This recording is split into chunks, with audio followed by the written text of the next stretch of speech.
할렐루야. 5월 11일 화요일입니다. 오늘 본문은 잠언 6장 1절서부터 19절까지 나와 있는 말씀입니다. 오늘은 크게 두 가지를 여러분들과 함께 나누기를 원합니다. 오늘 특별히 6절서부터 11절까지 게으른 자여 개미에게 가서 그가 하는 것을 보고 지혜를 얻으라.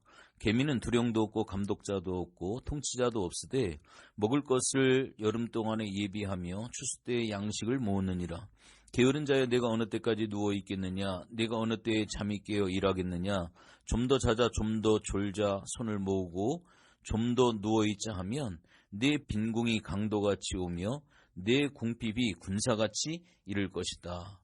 라고 하는 개미에 대한 그러한 교훈입니다. 우리가 개미에게서 무엇을 배울 수가 있을까요? 개미의 부지런함을 배우라고 하는 그러한 뜻입니다. 이 부지런한 것의 상징적인 곤충이 바로 개미입니다. 개미는 힘이 없어 보이는 곤충 가운데 하나죠. 그러나 얼마나 힘이 센지 모릅니다.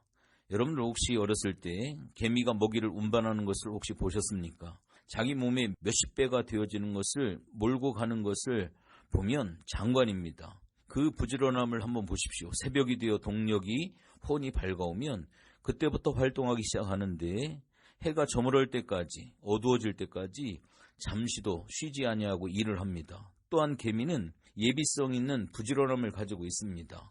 그래서 앞날을 준비하기 위해서 최선을 다하죠. 오늘 우리는 이 개미에게서 여러 가지를 배울 수가 있습니다. 물질적인 것만이 아니라 영적인 면에서도 우리가 준비하고 부지런하게 살아가야 될 이유가 있습니다. 현세적인 준비만으로 만족해서는 안 됩니다. 영적인 준비가 더욱더 중요하죠. 자연의 겨울을 위해 준비하는 생활의 지혜가 필요한 것처럼 영적인 겨울은 보다 무섭고 추운 겨울인데 이를 준비해야만 합니다. 겨울이 온다고 월동 준비는 서두르면서 언제 올지 모르는 그러나 반드시 오고야만은 죽음의 겨울을 위해 우리가 준비를 잘하고 있는지 한번 살펴볼 필요가 있습니다. 특별히 개미는 굉장히 부지런합니다. 개미는 자기 재능만큼 일을 합니다. 개미가 예배당을 지을 수는 없지만 개미집을 만들 수는 있습니다. 오늘 하나님께서 우리에게 요구하시는 것이 내가 할 수 없는 것을 하라 하시는 것은 아닙니다. 내게 부여된 재능, 바로 그것을 가지고 일하라고 이야기를 하십니다. 우리가 교회에서 봉사하는 것도 내가 할 수 있는 것으로 봉사하면 되어집니다. 또한 이 개미는 위험 중에서도 부지런히 일합니다. 사람이 부주의해서 한번 잘못 밟으면 개미 온 동네가 파괴되고 수를 셀 수 없을 정도의 개미가 죽습니다. 그러나 그러한 위험 속에서도 개미는 부지런히 일합니다. 또 개미는 끈질기게 일을 합니다. 자기보다 큰 무거운 짐을 가지고 허우적거리며 포기하지 아니하고 운반하려고 애쓰는 모습을 보면 인생이 부끄러울 정도입니다. 어쩌다 개미집이 무너지면 낙심하지 아니하고 즉시 집을 다시 만들기 시작을 합니다. 개미의 끈질김은 우리가 배울만 합니다. 특별히 우리가 주목해야 될 것은 7절에 개미는 두령도 없고 감독자도 없고 통치자도 없으되라는 말이 있습니다.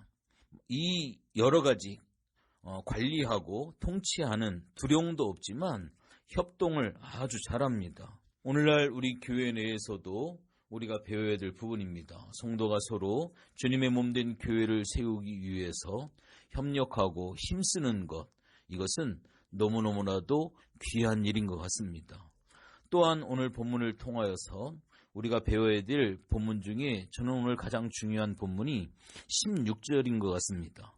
여호와께서 미워하시는 것, 곧 그의 마음에 싫어하는 것이 67가지이니 라고 하면서 교만한 눈, 거짓된 혀, 무지한 자의 피 흘리는 손, 악한 계교를 꾀하는 마음, 빨리 악으로 달려가는 팔, 거짓을 말하는 망령된 증인과 및 형제 사이를 이간하는 것이다 라고 이렇게 7가지를 이야기를 하고 있습니다. 특별히 7이라고 하는 수는 보통 유대 사람들이 만수라고 합니다.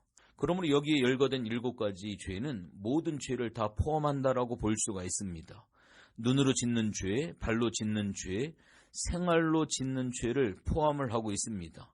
7가지를 하나씩 생각을 해보면 첫 번째로 하나님이 미워하시는 것이 바로 뭐냐면 교만한 눈입니다.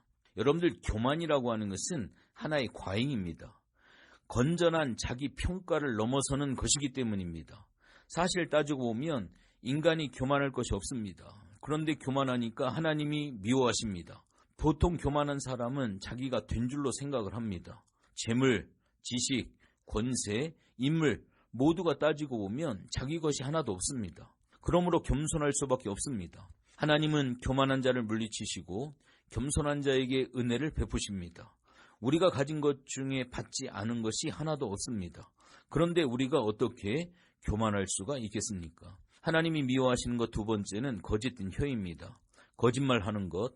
하나님은 거짓말 하실 수 없는 분이십니다. 하나님은 미쁘신 분이기 때문에 그렇습니다. 그러므로 하나님의 자녀의 특징은 진실함에 있습니다. 거짓이 무엇입니까? 사실과 다르게 말하는 것입니다. 약속을 어기는 것도 거짓이라고 하는 것을 기억을 하셔야만 합니다. 세 번째로 하나님이 미워하시는 것은 무죄한 자의 피를 흘리는 손입니다. 즉 잔인한 일을 행하는 것을 말합니다. 이 손으로는 부지런히 일하려고 만든 것입니다. 사회를 위해 도움이 되는 것을 이 손으로 만들고 글을 쓰고 수술을 하고 아름다운 음악을 하는 것입니다. 그리고 이 손을 들어 하나님께 자신을 위해서 이웃과 교회를 위해서 기도해야 합니다. 그런데 이렇게 요긴한 손으로 남을 돕는 데 쓰지 못하고 남을 해치는 일을 한다면 하나님께서 그를 미워하시는 것입니다.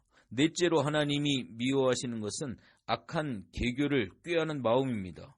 오늘 본문의 말씀 14절에 그 마음의 패역을 품으며 항상 악을 꾀하며 다툼을 일으키는 자다라고 이야기를 합니다. 셰익스피어는 우리의 마음을 사상의 대장간이라고 표현을 하고 있습니다. 이 대장간에서 좋은 것을 배려하면 선인이 될 것이고 나쁜 것을 배려하면 나쁜 사람, 악인이 될 것입니다. 오늘 여러분들에게 한 가지 질문합니다. 여러분들의 마음의 대장간에서는 무슨 기구를 만들어내고 있습니까? 다른 사람에게 유익을 주는 기구를 만들어내고 계십니까? 그렇지 아니하면 다른 사람을 해치는 기구를 만들고 계십니까? 다섯 번째, 하나님께서 미워하시는 것은 빨리 악으로 달려가는 발입니다.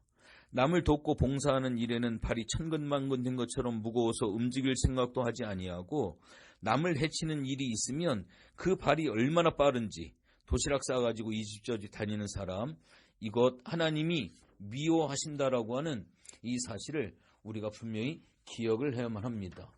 여섯째는 거짓 증언을 하나님께서 미워하십니다. 성경에도 출애굽기 20장 16절에 내 이웃에 대하여 거짓 증거하지 말라고 구계명을 주셨습니다. 잠언 25장 18절에도 그 이웃을 쳐서 거짓 증거하는 사람은 방망이요, 칼이요, 뾰족한 살이라고 하였습니다. 사람은 보통 남 말하기를 좋아한다라고 합니다. 큰 마음을 가진 사람은 흔히 사상에 대한 이야기를 하고 보통 마음을 가진 사람들은 흔히 시사에 대한 이야기를 하고 작은 마음을 가진 사람들은 흔히 남에 대한 이야기를 한다고 합니다. 그런데 대개 남의 말을 하면서 그것이 잘못인 줄 생각하는 사람은 극히 드뭅니다. 출애굽기 23장 1절에 너는 허망한 풍설을 전파하지 말며 악인과 연합하여 모함하는 증인이 되지 말라. 즉 혀를 조심해야 된다라고 이야기를 하고 있습니다. 그리고 마지막 일곱 번째는 하나님께서 미워하시는 것은 형제 사이를 이간하는 것입니다. 왜냐하면 이간시키는 것은 마귀의 행위이기 때문입니다. 화평케 하는 자는 복이 있나니 저희가 하나님의 아들이라 일컬음을 받을 것이다. 산상수훈에 예수님께서 말씀을 하고 있지요. 하나님은 언제나 화평을 원하십니다. 반면에 마귀는 언제나 이간 붙이기를 좋아합니다.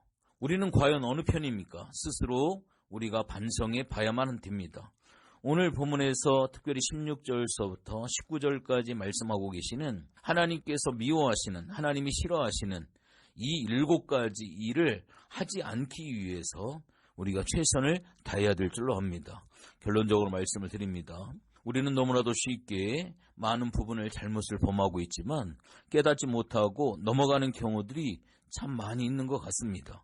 하나님께서는 자연의 이치, 한낱 미물인 개미에게서도 우리에게 배울 것을 말씀을 하고 계시고 우리의 마음속에 있는 죄악들을 털어내기를, 깨끗이 해결되기를 주님은 원하고 계십니다.